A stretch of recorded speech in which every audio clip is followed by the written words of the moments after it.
Cash-a-maniacs.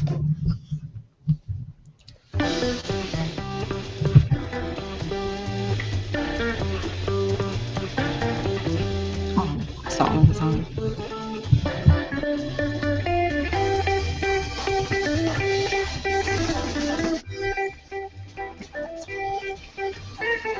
GeoGearHeads. Welcome to GeoGearHeads. If you don't know, this is a podcast all about geocaching and all sorts of geolocation games. If you're new, we say a big welcome to you. But if you're a returning listener to GeoGearHeads, we say welcome back, friend. Tonight, we're talking about cache series on this, the 216th episode of the GeoGearHeads. Allow me to introduce myself. I'm the bad cop with our host, Daryl W4, and we have two very special guests tonight, JD and Lisa Parkman, from my home state of Washington. Welcome to the show, guys, and you're better known in the caching community as Lookout Lisa and Kid Vegas 19, and also from Cache Advance. That's right. Yeah, we're happy to be here tonight. Yeah, thanks for having us. It's our pleasure, and probably more noteworthy lately is you guys last year helped launch a Geo Tour in your home city there. Yep, last year at this time we were in the throes of early planning. We'd realized we'd received a grant to do so, and so we knew it was going to be, the week before Block Party. So, yeah, we were February full panic mode. Pretty much. Nothing like that panic before a big event to get you motivated. Yes. Right, which lasted for months, but everything went off pretty well, we think. Well, tonight we wanted to talk about cache series and Geo Tours, which are very similar, but there is a distinct difference. But when we announced the topic on Google+, Team Avaju replied with, "Series, my favorite." And then I'm not talking about the power trails or a set of 20 along a path, but the random caches with the same theme. For example, on the Geocaching Australia site, I've entered about 190 virtual caches, all related to historic buildings, historical structures, or important places as recognized by the Engineers Australia Historical Committee. And he gives us the link with the full map. And another great example of an impromptu series are so-called LKA caches. LKA stands for Last Known Address, and are on the graveyards and cemeteries. You know, we kind of call those Spirit Quests, I think, over here. I've seen several Spirit Quest series, but not LKA. I kind of like that. Yeah, definitely. The most ones in New South Wales in Australia are planted by the Bushies, but others have taken over the idea. I have no idea if this is happening in other English-speaking countries. And we just kind of talked about that, I guess. The last one I'd like to mention is the Der Blackham Canal. Thank you for taking that one. I don't know if you got that right. Can you try that again? I'll try it again, but I'm still going to mispronounce it, I'm sure. Der Blackham Canal. Maybe that's a little closer. Blauwmilch Canal. Blauwmilch, okay. Blauwmilch Canal. Wow. That sounds good. We are definitely not good at German, which is a series in Germany, but has caches related to it in Australia, Japan, and China. If you Google for that name that we can't pronounce, geocache, you'll find hundreds of them, enough to make you wonder about what this is about. And you'll want to go over there and find out for yourself. Hint, getting the book or watching the movie is easier. So yes, theme caches are great. So that's Nice kind duck of what there, we're Darryl. talking about. But it's kind of what we're talking about. You know, we're not going to be talking about any of these 990 cache series and that kind of stuff, but more just these groups of caches that are all themed around something. Maybe it's like the Geo Tour in Spokane. So why don't we actually start off by talking a little bit about what that Geo Tour in Spokane is? Sure. Well, we decided to launch one I guess about a year and a half ago is when I came up with the idea for doing the Spokane History Geo Tour. So our theme is based all around the history of the Spokane County area. and that encompasses all different areas of history, such as geologic history, agricultural history, the development of the Spokane area, and of course Geocaching history. Geocaching history. Yeah, we have the oldest geocache in the area as well that we incorporated, and the Spokane Tribe too, which were the original peoples here in the Spokane area. And Geo Tours are a product. It's more of a marketing product that is put out by geocaching.com. So it's a little different than just a series of caches as well. Yeah, the Geo Tours have only been around for, I think, about 2, maybe 3 years now. But we've had these series of caches that have been put on by the various groups. Sometimes it's done by Historical Society. I've seen the art communities get together and do them. And, of course, you get a lot of them with chambers and other business ones, tourism, coming together to produce a series. And they've had, in some cases, the coins or whatever at the end. But the Geo Tours is really that new thing that Groundspeak or geocaching.com added on that's about the marketing of it, where they're trying to push your cache series through the GeoTour website and kind of give it a little bit more awareness. Yeah, absolutely. When you purchase a package, there's different levels of packages through geocaching.com at different price levels, and that will get you different. They all come with a standard landing page and a way to organize the caches that are in the tour. Each GeoTour cache receives a special icon that only geocaching.com can assign to the actual cache itself. And so that's how you're able to group them together. And then you get different ad impressions. And, it looks like we have a third member of our team. Kona just walked by. And you receive, you provide them with an ad, a banner ad that goes along the side of the web pages, as you probably have seen when you're back at geocaching.com to help promote your GeoTour. So that's a big part of what you're purchasing with the actual GeoTour. Right, and the GeoTour is just that series, but flagged that way. So really, the GeoTour doesn't signify any kind of level of quality or much of anything, because they're GeoTours that when we had looked at one point, there were as few as like 8, I think, in the smallest of the GeoTours that were active at that point. One of them had like 55, so there's no real continuity as to anything there. It's really about the series of caches behind it, and that's why we're doing this about cache series, because we wanted to talk about that, and you can use it without getting into the GeoTour. And like you guys were just mentioning, you actually took existing caches and incorporated those into the GeoTour. So you can start with a cache series, see how it goes, and build it into a GeoTour at a later time if that's what you want to do. Yeah, absolutely. Yeah, about half of our caches, I believe, were pre-existing ones that we spent a lot of evenings going over different areas of history that we really wanted to highlight for our GeoTour, and realized that, there's already a cache there. So we did reach out to those existing cache owners, and most of them were tickled to rename their cache. We had to rename them so we had continuity with the series, and then incorporate them into the GeoTour. We actually did end up archiving 1 or 2. At the owner's request. Yeah, at the owner's request. Yeah, it wasn't our request. No. In one of the local parks, that owner said, "Well, it's time for this one to go anyway, so let me archive it." And he gave me the high sign that he's doing it now, so then I could go submit and secure the area. But it was about like 1 or 2. And then we also had 2 or 3 where the owner initially was at least curious about it, and then never got back to us, and we never could use that really cool spot. But that didn't stop us from saying, "Oh, by the way, you're sort of close to this really cool cache as well. You might want to go check it out." Well, that does kind of bring up one of the perennial questions of whether to archive caches at what point and such, because if as caches get older and don't get found enough, it might be time to replace them with a new one.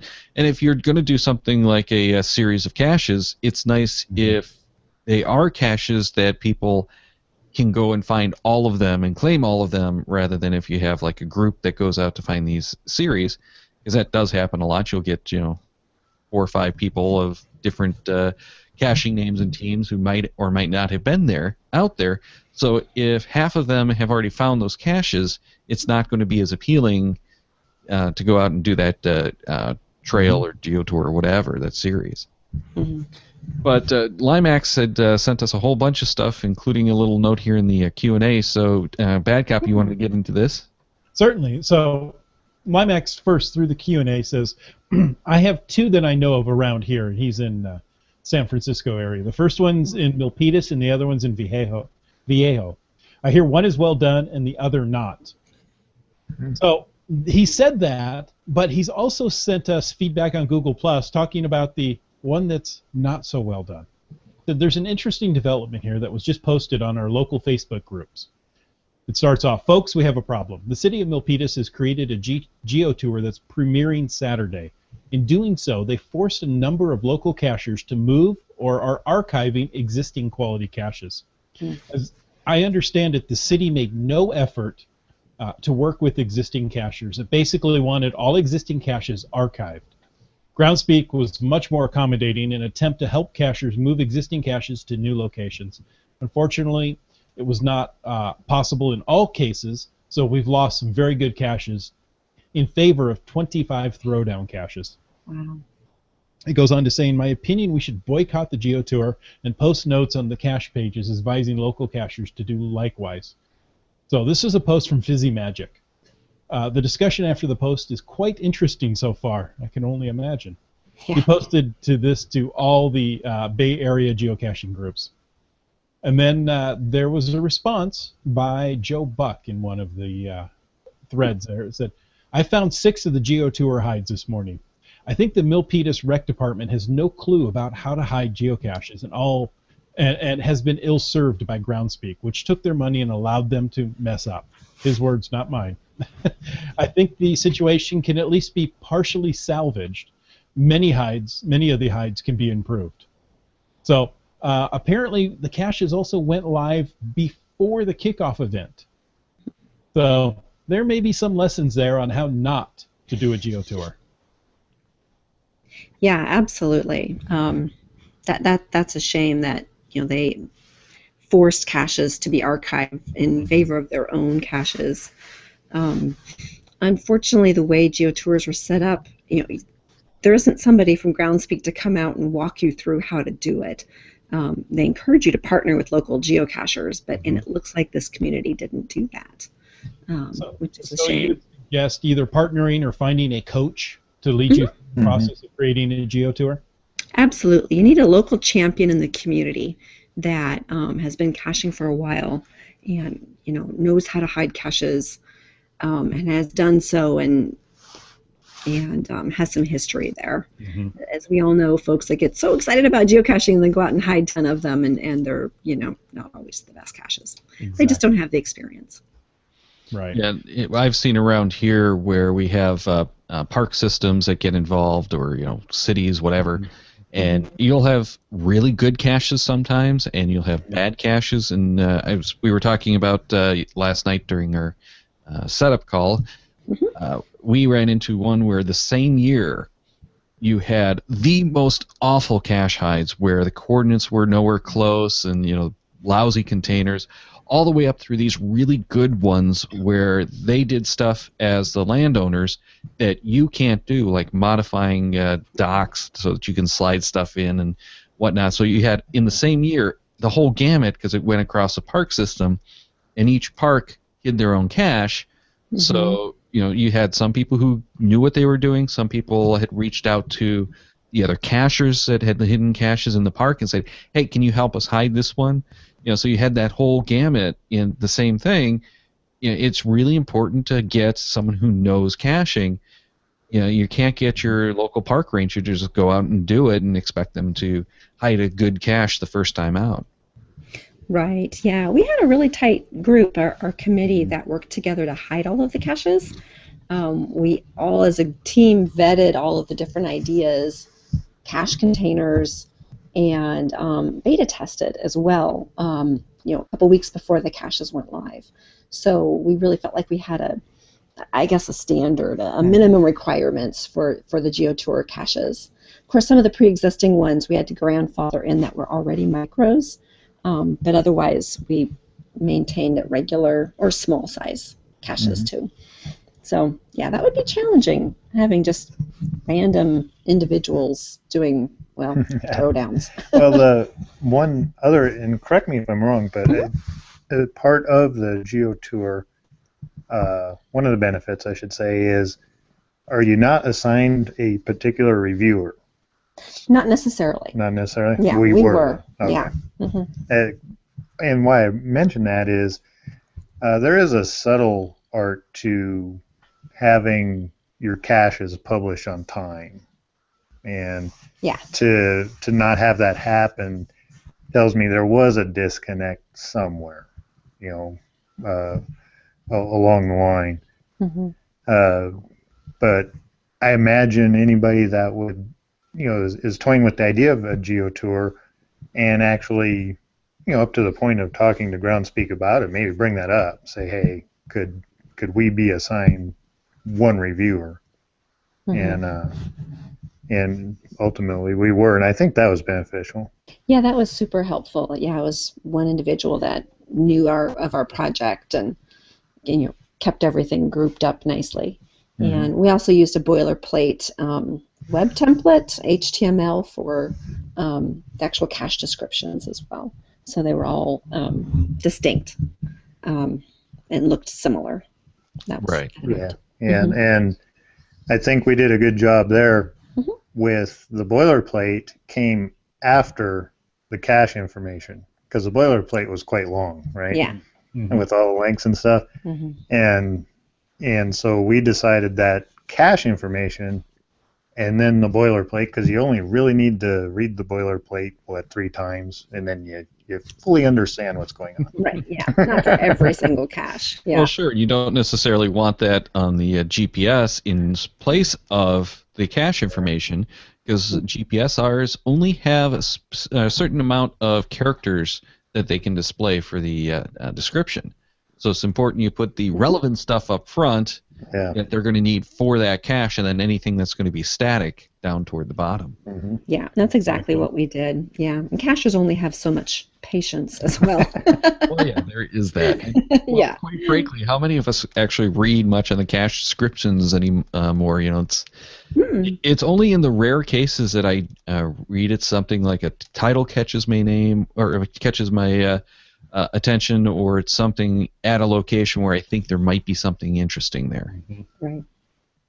Right. I do the same thing. I'll go to ground zero, look for a little bit. If I can't find it, then I'll look at the description. Yeah.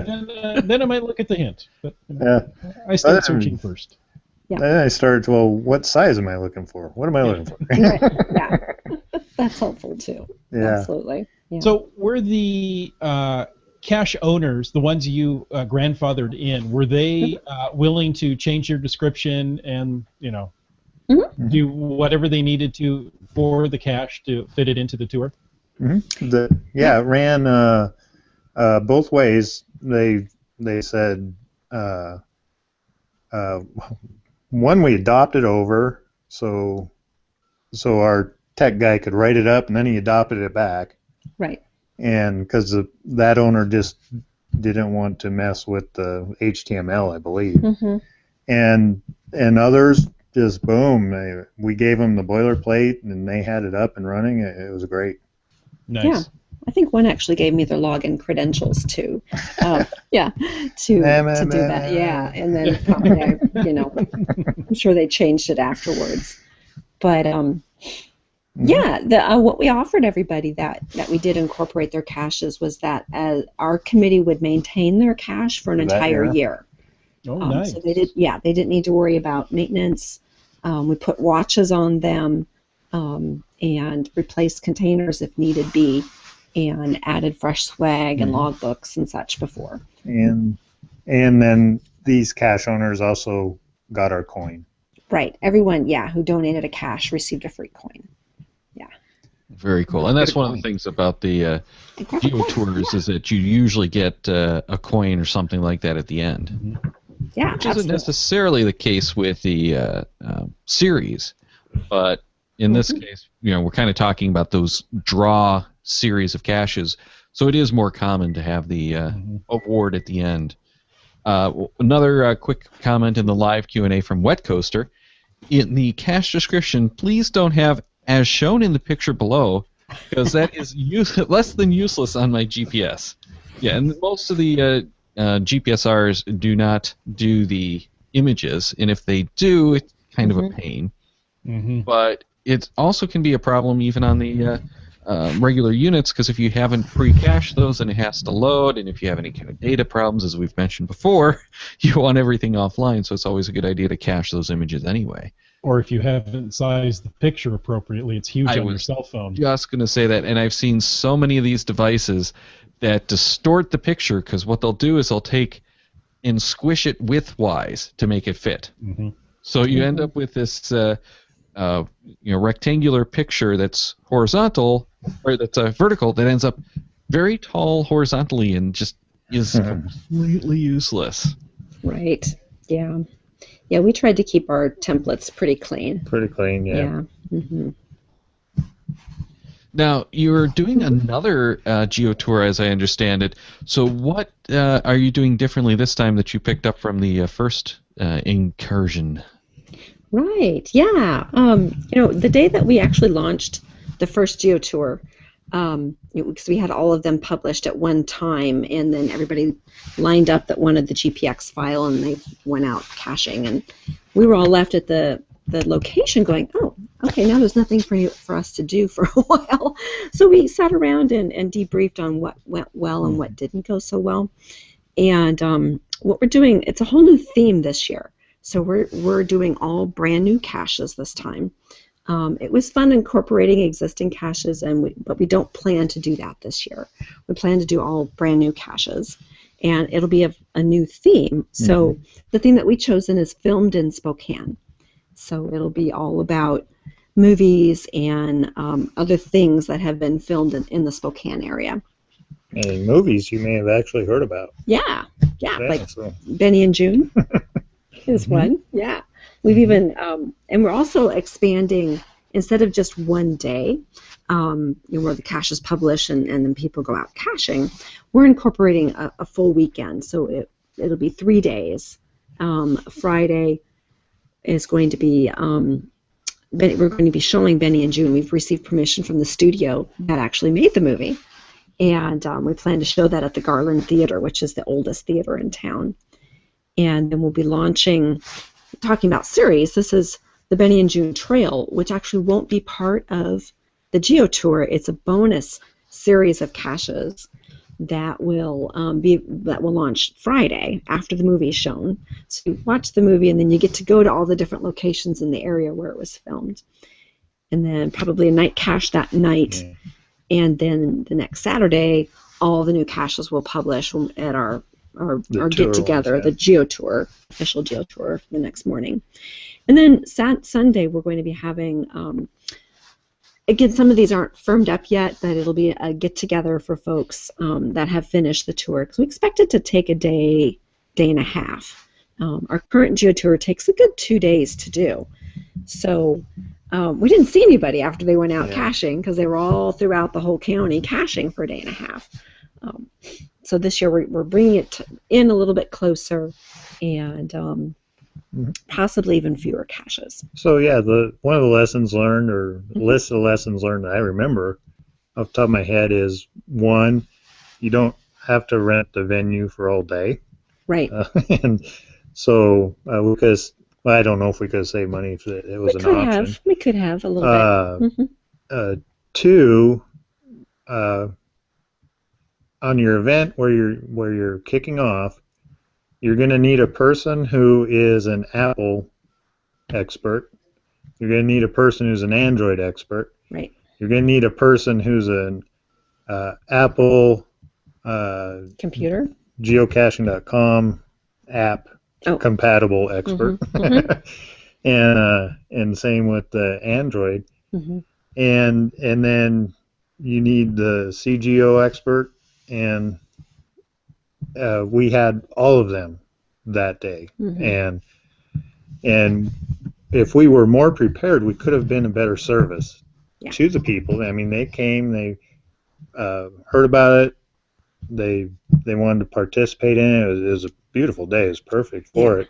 Yeah. And yeah, if we'd been more prepared, understanding what the free app did at the time, as opposed to the purchased app, and what the free app does when a person is a premium member, that's the best combination to have, or it was at the time. We could have maybe requested from geocaching.com the 30-day premium membership tryouts to hand these people, so it really didn't cost them anything to get the very best experience. As it was, gosh, poor Maggie, somebody thought she was an Apple expert, so we started throwing Apple people her way. Yeah. And she wasn't. But she figured it out and made it happen. And so yeah, definitely we're going to have those quote experts at this next launch. Right. Those are the two biggest takeaways that I got. Yeah, it's challenging because the caches haven't published, so you can't put together a pocket query until that moment, and then everybody wants them on their phone or device to go out caching. And it's not a competition. We really want people to slow down and take their time. It is. Yeah, it is. Yes, but everybody else. You know it is. Exactly. Yeah, and so we were a little bit unprepared, I think, in that area. To get everybody set up, but we did. I mean, within 30 minutes, everybody, I think we had about 80 people show up for our kickoff.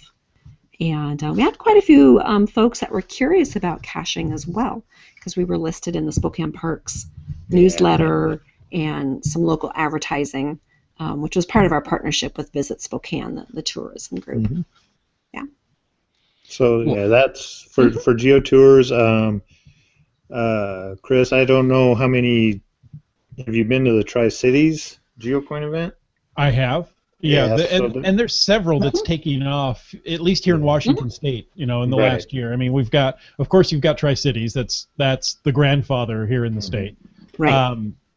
Mount Vernon. That's not an official GeoTour, I believe.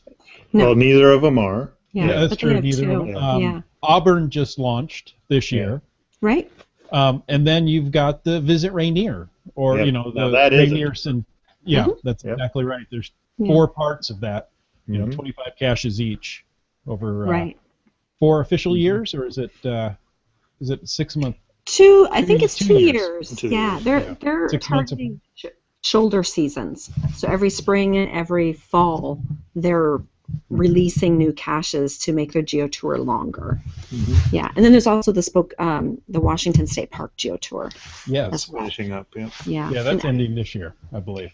It is. And we actually part of our company is coin of design and minting, and we've done about 70% of all those coins for the different ones. In the Tri-Cities, their event, they have this dialed in from morning, well, now even the night before, the day of, and criminy, we've been to 4 of them, 5 of them, and in my mind, we're saying, well, that sort of is a competition, because you want to get this done in a day. Especially when it's 112 degrees, where obviously this Spokane History GeoTour is meant to be taken leisurely. We want you to stay a night or two, and well, we didn't get that particular vibe across to all of the people. So yeah, we had that element out there as well. I don't know how any a GeoTour or a GeoCoin challenge type event, I think is just going to have that naturally. If you have your series, I know in the warm-up show last night we were talking about a series in Las Vegas set out just by an individual cacher of mobsters' houses, and I couldn't find any. I went to look today, but what I did find was the Pinky series, and it reminded me. Right, those are fun. Those, yeah. That's another excellent single-person series that is just in there. I'm imagining there where they live, and really the common thread, what made it a series, was the name had Pinky in it. Pinky goes to the store. Right. Pinky hides a nano, things like that. But they were all very. But they're all well caches. done. Mm-hmm. Yeah. And so obviously that type of series isn't going to have the competitive nature to it. No, yeah, they're just out there for you to stumble upon and enjoy. And then maybe some of the listeners will have feedback. This past Woodstock, which was in Maryland, Boonesboro was very close to West Virginia, and thus West Virginia Tim. Yeah. And actually, one of the activities of that Geo Woodstock was a West Virginia Tim tour of his hides, and he at the time, I imagine he still is, he will set up tours, trails that are specifically sponsored by Chamber of Commerce type, whatever they have there in. I think a few of those are actually official Geo Tours. Oh, they could be. I believe they are. Yeah. If I remember, he has one tour that's currently active, and he has another one that's coming up shortly. I know he's working on one that's supposed to launch this spring, if I remember correctly. Cool. Yeah. Awesome cacher. And I think, I would hope people would not race to finish that series as soon as possible, unless they're just so excited how awesome the last cache was that they race to the next one to see if it's even more awesome. Right. Because well, I think what you find is if you have an event, then it becomes more of a competition. Who can finish it first? If they're just released and people go and find it on their own, you'll get that initial first to finder block who's trying to find them all. But aside from that, you don't really have the the competitiveness going that you do if you have that event to kick it off. Exactly. Yeah. And we wanted to have aspects of both. We wanted to have a fun event. Our plans are to keep growing it every year and have more and more activities going on. We'd love to be able to get a level of going caching in Georgia, but that's way too high of a standard to try to meet. Yeah. But we also want the tour to continue for the entire year. So as folks come through the area or local cachers, they can work on it at their own pace, and hopefully come and visit our store. That's where you finish the tour. Well, and when you're talking about the people coming to these events who don't know anything about caching, that's really common because of all the coverage that some of these big events get. One of the things I've seen that works very well is you've got the venue for the whole day, release the cachers on the tour, then bring in those newbie cachers for the geocaching 101 after that. So you'll usually get a few people who will hang out and help those newbie cachers along, but it gets the families of people who aren't sure enough to go out and try to find it on their own some training in that downtime between the first group leaving and the first group returning. And that's exactly what we did. We had you had 2 classes, right? Yeah, I offered 2 classes that morning. Wow. Yeah, within about 45 minutes after the first group of cachers left, and we had a couple good tables full of folks that wanted to know about geocaching. Excellent. Yeah. So you definitely have to have that arranged for and practiced and know what you're going to be doing for teaching that class. Well, Wet Coaster wants to know through the live Q&A again, are the tours really taking off? Well, Daryl, I just did a quick look on geocaching.com under Geo Tours, and I see over 60 of them. Oh yeah, well I'm around the world. So yeah, I'm thinking maybe that you're right that's what he was looking for, but I'm thinking more, the reaction from the community and from the businesses, because that's what most of these Geo Tours are. Is it bringing in the business? And when we had Chamber of Commerce from West Bend on, Craig, he was saying that the thing they like about their Geo Tours, it brings people in all year round rather than just once. Oh, are they doing a Geo Tour now too, instead of just the Cache Bash? They have both, yes. Ah, great. So yeah, they saw some good response in that way. What's the response been with the Spokane from the other businesses? That's a good question. We have 2 caches that are located at some breweries on either end of the county, one way up north and one further south. And I know we've spoken with the owners of the southern brewery, Zytham. Conveniently, the cache cave we share a wall with a brewery. Home supply. So home supply, yeah. But they also do growler fills. And it's your supply as well, correct? A little bit, yeah. And so the owner of the Zytham Brewery gets their supplies. So they come up and visited with us a few times. And they're just, this is just fantastic. We love having all the cachers coming in and visit, and they, shop with us. And yeah, it's been a really good response. And one that you don't think so much as a business is part of the original history of Spokane. As Lisa mentioned, we had the Spokane Tribe, and we got them involved. There is a little school, privately owned institution, if you will, that is teaching the Salish language to kids, because it's been it's an official dying language, and this is their effort to bring it back, and we wanted to highlight this, and so we went and met with the people, and we have a cache on the outside of their property, and went back and talked with them again, and they're just they're very appreciative of all the people coming up, the conversations that they've been having with people. They're getting their word out. The cache is big enough that he can go out and put like a T-shirt in there every once in a while for the next person to grab, and then I'll send them selected blog entries. Just compile some and say, here's what people are saying about your place there, and it's been very, very interesting. Right. And I'll put this up. Can you folks see that? Yep. That's one side of our GeoTour coin, and that is Spokane and Salish. Oh, very cool.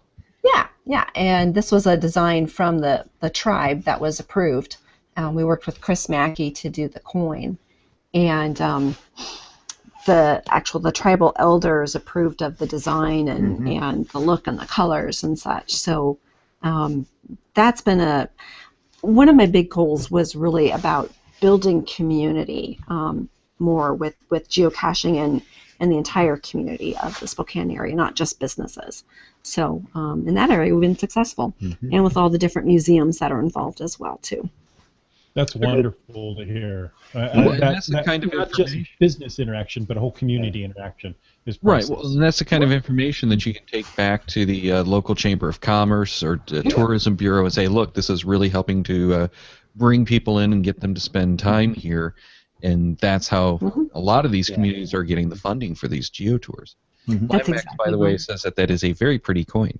Thank you. Here's the flip side. It says near nature, near perfect. Yeah, it actually has really good 3D. Yeah, it's 3D depth effect to it. Yeah, But And that's the Spokane icons. Yeah. But then, Daryl, back to the intent of your question, we do have the data. We have, so we have a passport, right? That people will fill out the secret codes, and they need to turn in the passport to get the coin. Right.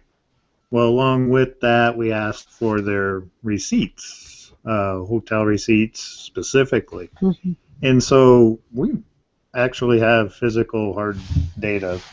A lot of people have spent a lot of nights. It's creeping up, 110 nights, hotel nights here, for this tour, and which is really right on par, maybe a little bit above what we really thought we would get. And so the part I'm not good at is how does that money translate, into the economy in the 5 times scale, and all of a sudden we brought $10 million into Spokane. I don't know, but right. But all that is newfound business. That's not people who were coming anyway, seeing relatives, visiting a college. This is people coming that weren't coming before. Exactly. Yeah, and we had quite a few folks. For us, bookending it, or not bookending it, but having it the week before block party, we were really hoping to draw folks that were coming in, since we're 300 miles from the block party, and that worked. We had quite a few people actually change their plans and come to Spokane early. Now there is no block party, so we are actually launching early. So we're going to be July 16th. I don't know. You keep changing it. Yeah, it's a Saturday. 16, 17. Yeah, that weekend of July 15th, 16th, and 17th, which is to give us more summer. We found going in the middle to late August, Chris, as you know, we run out of summer pretty quick after that. Exactly. Exactly.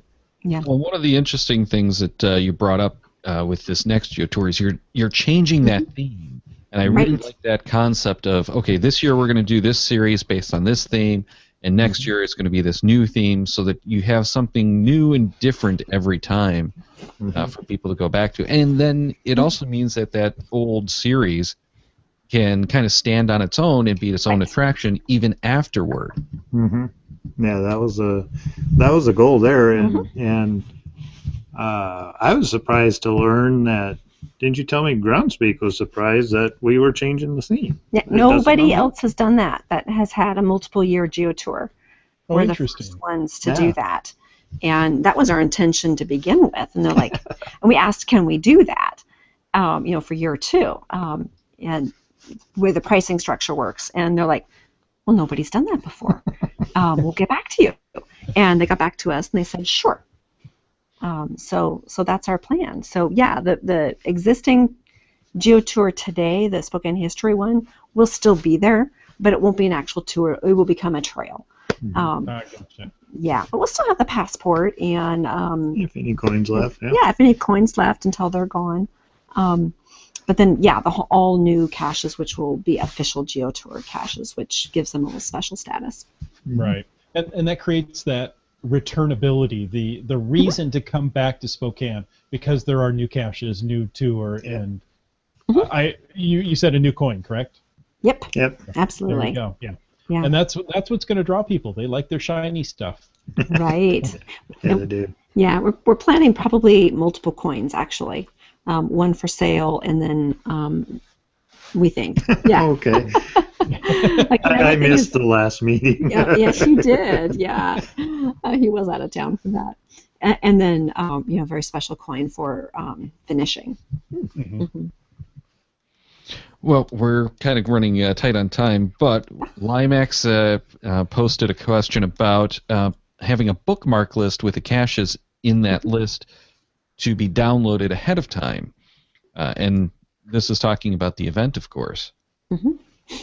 Now, my problem with that is if the caches haven't been published, you're not going to be able to do that. Right. And Groundspeak told us originally that we could do that. With them not being published yet, we could do a bookmark list, but we found out that technically that wasn't possible. No, I think you can if they're all the same cache owner. Right, and ours weren't. Right. Yeah. But I've even had problems with that working. Mm-hmm. And if it's an actual GeoTour, that is kind of done by the GeoTour site. And if I remember, the GeoTour site actually lets you download the Pocket Query as well. Right, yeah. Yeah, they're right on the official GeoTour page. There's a little spot for downloading the Pocket Query. Yeah, and then so that's what our two computer jockeys did after they were published. They just started filling up participants' GPSs from that file. Right. Although it was corrupt right away, and they had to download it again. But I think that might have just been a network blip. I don't know. Yeah. Well, and from experience with other events, what we've done with these series, and people will certainly remember I talk about the New Year's event that we have with hundreds of caches published. Wow. They just take copy and paste all the information into GSAC. But GSAC has some issues with the files it creates, so you have to export it onto like the GPS and pull that off. Or what I like to do is run it through like Geosphere, which then strips out all of those and tests the GPX file as well. But there are ways to get those GPX files for loading. But if you're in like the official intro app, that doesn't do anyone any good because it doesn't support it at all. Right. Yeah. All right, so before we wrap this up, do you have any last tips for anyone thinking about a series or a GeoTour? A series, let's say a trail or a challenge or a tour, get as many people involved as you can, unless you're one of those rare birds, and we've got them here in Washington and north part of Oregon that can just do it on their own. But get as many people on your committee as you can, because then you'll get the diversity of the caches, the diversity of the hides, and then you get some really, really good ideas. Somebody will pitch something out there that is, 3/4 good, and the other two people will make it the 100% good. So that'd be my recommendation. And start early. Yeah. Start early. Yeah, definitely have a plan. Get your venues if you're going to be doing them. But the main thing really is just fun, quality caches. Really think about the cacher's experience as they're out geocaching. That's for us what it's really all about. All right. Well, where can people find the Spokane GeoTour? There's SpokaneGeoTour.com. Oh, I didn't realize you had the .com. Yep. We do, yeah. I think we do. Yeah.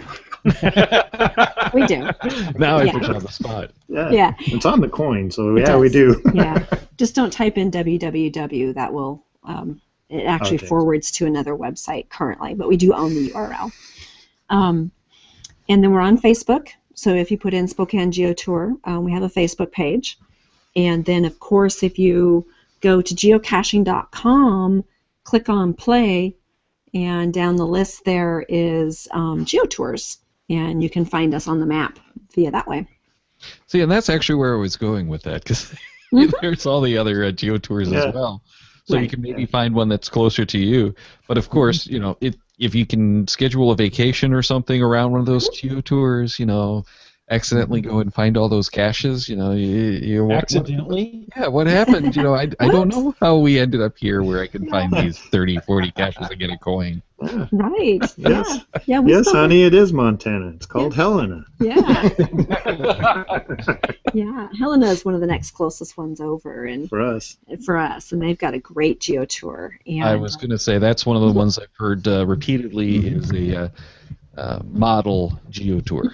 Yep. Absolutely. Yeah. They did a great job. And it looks like they're going to be following our model potentially and releasing new caches soon. Excellent. Wow, and I just found one looking at the page down in Canton, Ohio, which is only about 4 hours. No, it's only a dozen caches. Oh, you can knock that out in a day. Exactly. Yeah. What else is in Canton, Ohio, Daryl? Nothing. There's nothing in Canton, Ohio. Oh, okay.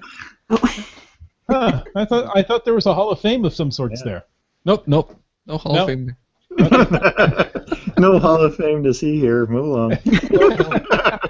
Dude, we're going to do it in a day, so it's just the caches there. There's nothing else to see. Oh, okay. Why would they have caches in Canton, Ohio? I just can't understand that. All right, well, thanks again, guys. And if anyone wants to check out your store, that's at cache-advance.com. Mm-hmm. And we have a real treat for the next drawing, which we mentioned last week, of course, and that's Antaeus is going to be printing a 3D printed cache for one of our lucky contributors to episode 219. So think about anything that you want to know about 3D printed caches, and put that in an email titled Question 219 to GeoGearHeads@CacheManiacs.com, and that has to be in by 5 p.m. Eastern, 6 p.m. Pacific on March 8th. In the body, make sure to include your geocaching.com screen name and that question posed to Antaeus and to Taz427. Doing that gets you an entry into the drawing. But if you want 2 entries, you can give us the question in your own voice. And the best way to do that is to record an audio file from the smartphone or computer, and then just email that with that whole question 219 to GeoGearHeads@CacheManiacs.com. But if you want to take the easier way, you can just call our voicemail line, and that's 206-350-3647, and leave us a message there. Now make sure, though, no matter what you do, that you're going to do the geocaching.com screen name, and also kind of give us an idea of where you're from. So again, that's March 8th to get us all of those questions, and that's plenty of time, of course, to think about the 3D printed caches, but it is getting a little bit tight on time, so make sure to get those in before too long. That's right. Now, we've got some great shows coming up. Next week, February 25th, we're going to talk about boating with Aaron of coinsandpins.com. After that, we're having one of my favorite shows, the Randomized Show. This one's 38, or XL3 as I like to call it. And after that, we're having what Daryl just spoke about, the 3D printed caches show. Daryl, is Antaeus actually going to print the 3D printed cache during the show? I don't think so, because 3D printing generally takes a little bit more time than 45 minutes. It takes more time, and there's a bit of an odor and some smell, or some noise, if I remember right. Yeah, he'll probably be passing out from the plastic odors if he tries printing in the same room. Oh, we'll talk him into it, though. He'll just have to speak through a gas mask. He'll be like interviewing Darth Vader. And then finally, on March 17th, we're talking about logging. So get any questions in you have about any of these episodes. Check the Cachemaniacs website at cachemaniacs.com for more on the GeoGearHeads, including show notes for this and all of our episodes. We love hearing from our listeners, so leave us feedback by calling 206-350-3647, by emailing geogearheads@cachemaniacs.com, or through social media. Your support helps keep the Cachemaniacs shows coming. Please consider becoming a patron through the link on the website to support the Cachemaniacs shows. GeoGearHeads is produced by Prince Offenauer and Daryl Wanberg. This show is copyright 2016 by Daryl Wanberg. All rights reserved.